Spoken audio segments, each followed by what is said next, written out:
이승주 연구원입니다.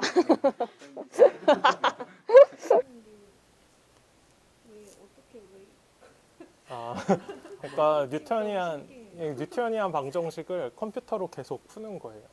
그래서 사실 분자 동력학은 뭐 이름에서 동력학이 나와서 아실지 모르겠지만 먼저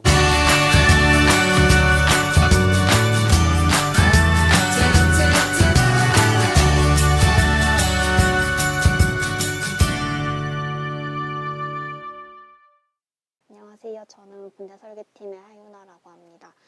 저는 작년 12월에 입사를 했고 지금 이제 2개월 차에 접어들고 있습니다. 저는 대학원 때 저는 균 생장에 관여하는 단백질을 억제하는 항생제 개발에 대해서 연구를 진행했었고 지금도 이어서 하고 있고 여기 입사해서는 이제 파이썬과 같은 이제 코딩 공부를 하고 있습니다. 파이썬 여기 와서 처음 하시는 거예요? 네. 굉장히 네. 좀 어렵긴 한데 그래도 가르쳐 주시는 분이 너무 훌륭하셔서 열심히 배우고 있습니다. 이승주 연구원입니다. 웃음이 터지고 네. 2달 정도. 네네. 12월에 입사를 해서 네, 2달 정도 됐습니다. 계속 파이썬만 하시고 계시나요? 혹시 그 사이에 네. 다른 분 하시는 거 보면서 거의 처음 들어왔을 때 12월에는 그 이제 신입 교육을 거의 진행했었고 한지는 1월부터 시작했었어요. 네. 석사 때 하셨던 연구랑 네네. 지금 하고 계시는 이제 연구 배우면서 네. 진행을 하시게 되잖아요. 네네. 그 안에서 이제 어떤 게 좀 다른지. 제가 석사 때는 저도 이제 아까 이세환 박사님이 하셨던 마이스트로를 이용해가지고 저도 그 단백질을 억제하는 항생 물질을 찾는 연구를 했었는데 지금은 아직 제가 파이썬만 하고 있고 그런 단백질 공부는 아직은 시작을 하지 않았어요. 그래서 만약에 시작한다면은 뭐 비슷한 연구나 그러니까 다른 타겟으로 비슷한 연구를 하지 않을까 생각하고 있습니다. 네. 파이썬으로 해보신 라이브러리를 써서 이렇게 해보시니까 네. 그 석사 때 공부하신 거 네. 훨씬 재밌으신가요? 더 어려운 것 같아요. 네. 이게, 그래도 네. 정보는 훨씬 더 많이 받아들이고 이렇게 하시는 거예요? 네, 그거는 네, 그런 것 같아요. 네. 그리고 그래서 파이썬을 일단 하고 있는데 좀 사고 방식이 그냥 사람이 생각하는 사고 방식이랑 조금 다른 것 같아서 그 부분을 따라가는 데 있어서 조금 힘든 것 같습니다. 혹시 네. 이쪽으로 오게 된 다른 아, 이유 같은 거 있어요? 네. 제가 이 분자 설계라는 분야를 선택한 이유는 이제 신약 개발에 있어서 첫 단초라고 저는 생각을 하고 있거든요. 저희가 발굴해내는 물질을 바탕으로 아까 의학 합성을 통해서 모디피케이션을 하거나 또 이제 이런 것을 기반으로 저희가 찾아낸 그러니까 물질들로 조금 추가적인 실험을 통해서 이제 최후 후보 물질을 발굴한다는 점에서 저는 되게 매력적으로 느껴졌고 이런 신약 개발을 하는 데 있어서 시작하는 단계라는 점에서 저는 되게 의미가 있다고 생각해서 이 분야를 선택하게 되었습니다.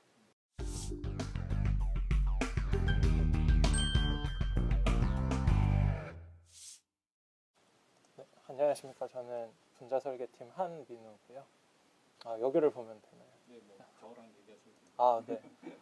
그래서 저는 여기 분자 설계팀에 이제 합류한 지 한 2년 이제 좀 넘었고요. 저는 원래 전공이 화학과인데 그 화학에도 굉장히 종류가 많잖아요. 이제 실험하는 데도 있고 뭐 엑스레이나 뭐 NMR 이런 거 찍는 데도 있는데 저는 컴퓨터를 통해서 한번 화학 반응이나 뭐 이런 구조를 좀 계산을 해보고 싶어서 계산화학으로 이제 대학원 진로를 잡았습니다. 근데 거기서 이제 재료 쪽에서 연구를 하다가 하다 보니까 이제 바이오나 이제 제약 쪽도 굉장히 관심이 많아져서 생체 분자가 실제로 이제 우리 몸에서 어떻게 움직이는가, 뭐 어떤 약물이 어떤 작용을 하는가 이런 것들에 대한 연구를 하고 싶었어요. 그래서 그쪽 방향으로 포닥을 갔다가 이제 제약사에 들어갔다가 다시 이제 여기로 와가지고 합류를 했습니다. 그래서 제가 전공을 한 거는 계산화학도 분야가 굉장히 많은데 주로 몰레큘러 다이나믹스라는 이제 분자 동력학 계산을 하고 있습니다. 그래서 분자 동력학이란 거는 그냥 일단 먼저 한번 보시면은 이게 뭐 어떤 단백질이거든요. 우리 몸에 많은 단백질 같은 경우에 엑스레이 구조를 통해서 주로 우리가 결정화시켜서 얻게 되는데 구조가 고정이 되어 있어요. 사진처럼. 근데 실제로는 우리 몸에서 굉장히 플렉서블하게 움직이는 상태거든요.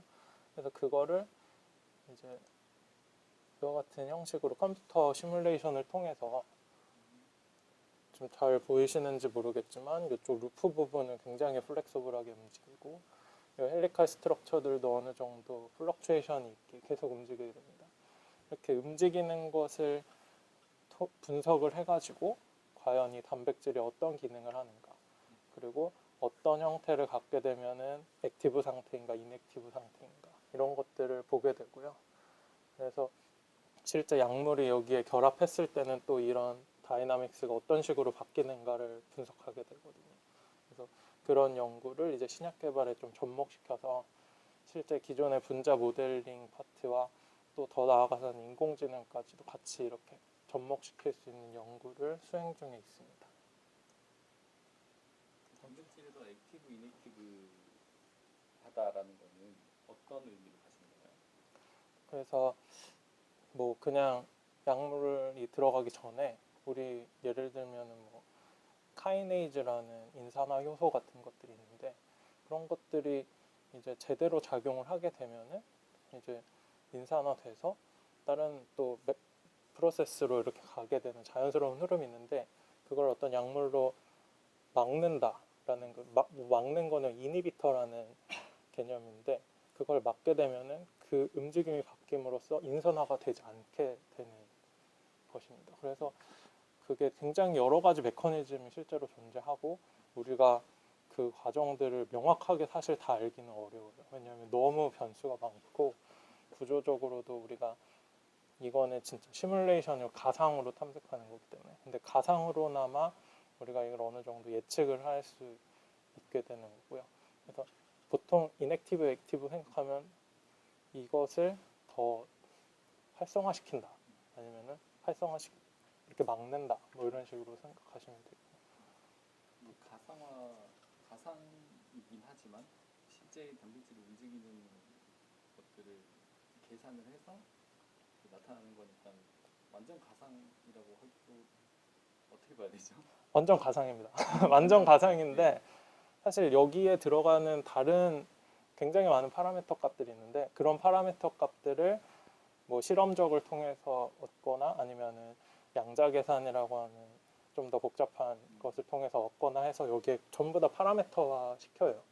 그러기 때문에 이것이 실제로는 이렇지 않더라도 이런 시스템화에서는 굉장히 논리적으로 그러니까 실제와 거의 비슷하게 움직이는 걸로 우리가 가정을 하는 거죠.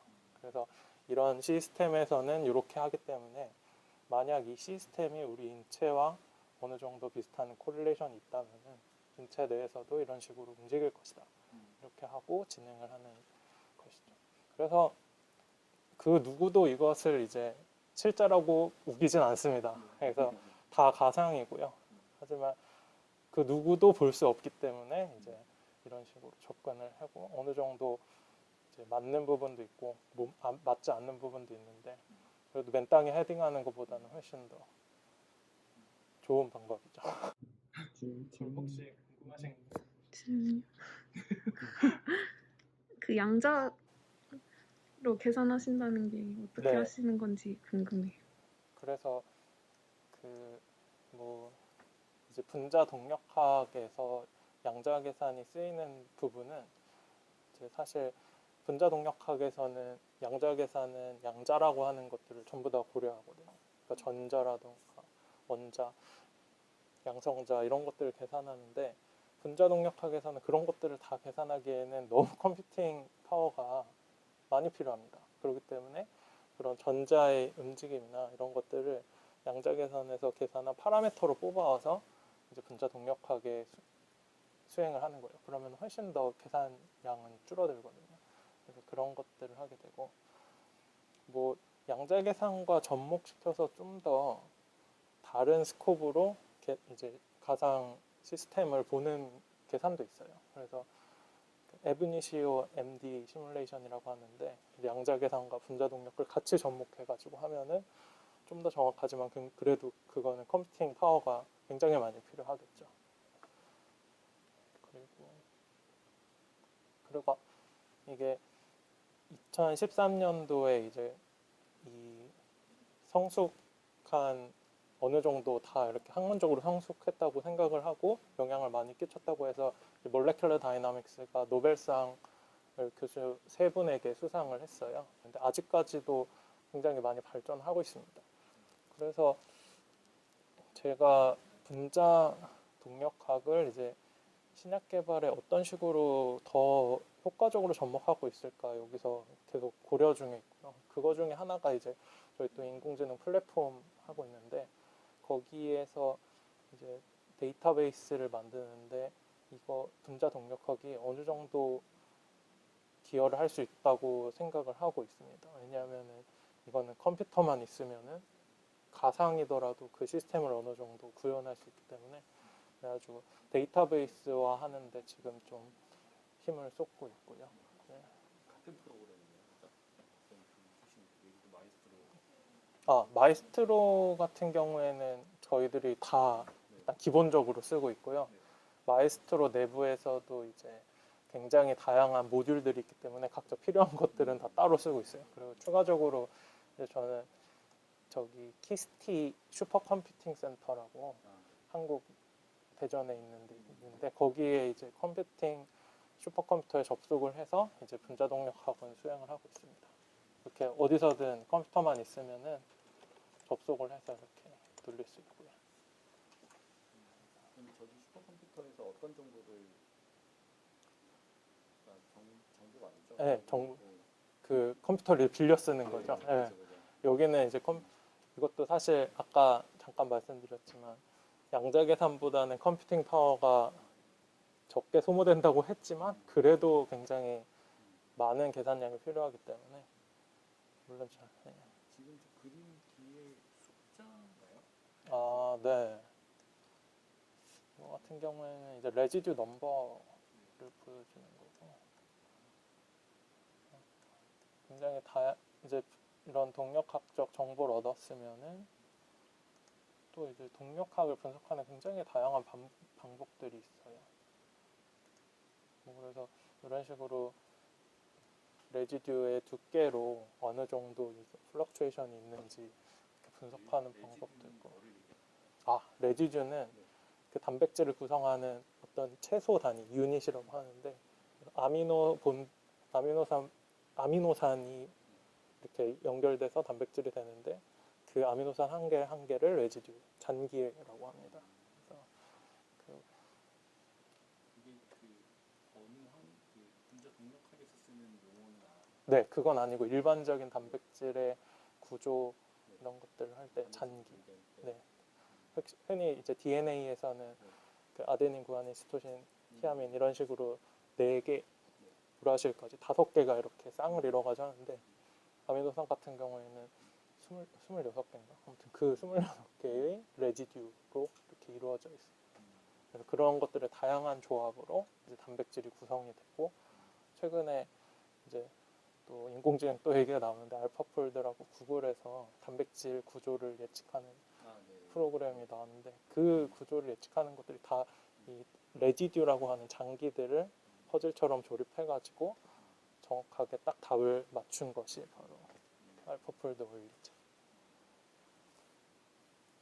파워포인트는 뭐 다른 거 더 보여주시려고 꺼내신 거나요? 이거는 이 동력학을 어떤 식으로 분석하는지 이제 보여드리려고 한 건데 이렇게 단순히 이렇게 그림만 이 영화 같은 것만 보면은 처음에는 이제 신기해도 사실 우리가 여기서 알 수 있는 정보는 시각적 정보밖에 없거든요.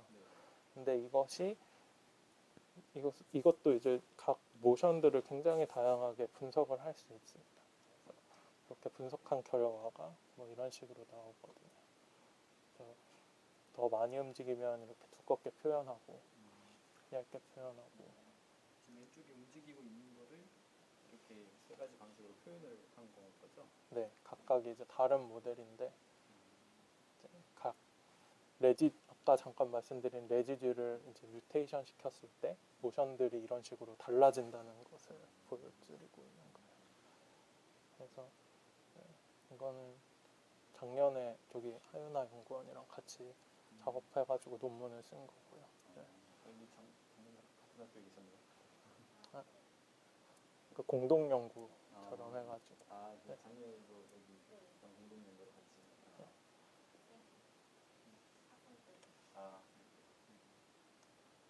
저기 움직이는 게 왜 어떻게 왜 아, 그러니까 뉴턴이안 방정식을 컴퓨터로 계속 푸는 거예요.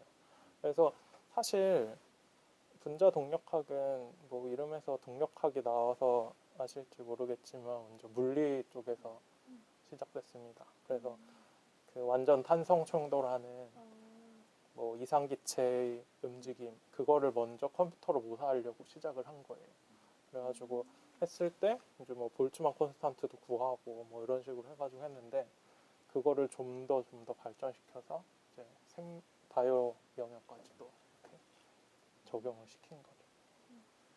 그래서 네, 굉장히 많은 컴퓨팅 파워가 필요한 영역이라 그래도 최대한 많이 적용을 한번 해보려고 노력하고 있어요. 네, 이거 말고도 이제 뭐 몬테카를로 시뮬레이션이라든지 그런 것들도 다 같이 하고 있고요. 거의 뭐 결과로 얻는 거는 동일하죠. 어떤 식으로 얻느냐가 이제 이 분자 동력학과 몬테카를로랑 또 다른 거고, 이거는 이제 실시간으로 분자의 움직임을 보는 거고, 몬테카를로는 이제 통계적으로 어떤 것이 더 안정한 스테이트인지 이제 랜덤 무브로 바뀌는 거니까. 그래서 각자의 장단점이 있는 것 같습니다. 컴퓨터에만 그 특이하게 있는 도레그. 이거. 네, 이거는 이제 직업병을 방지하고자. 손목. 네, 손목과 요 손가락 관절을 스크롤이나 이런 거 할 일들이 굉장히 많아서.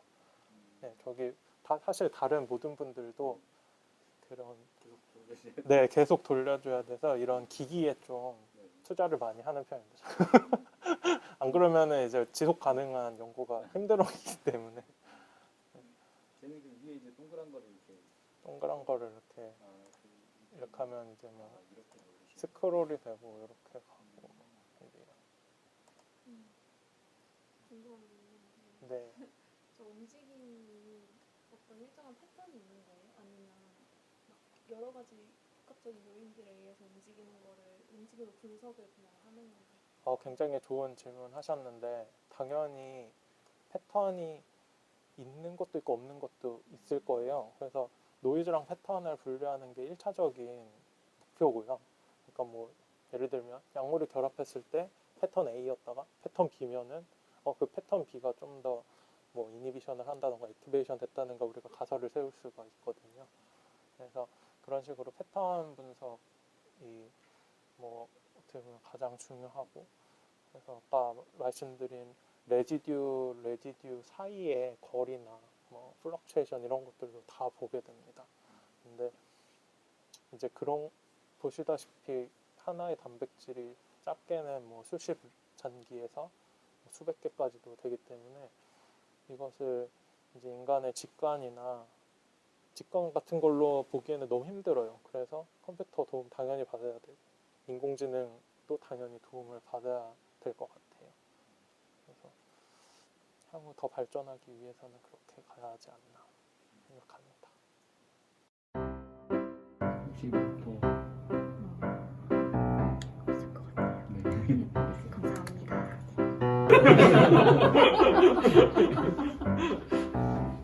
뭐 어떻게 하셨습니까? 어떻게 할래?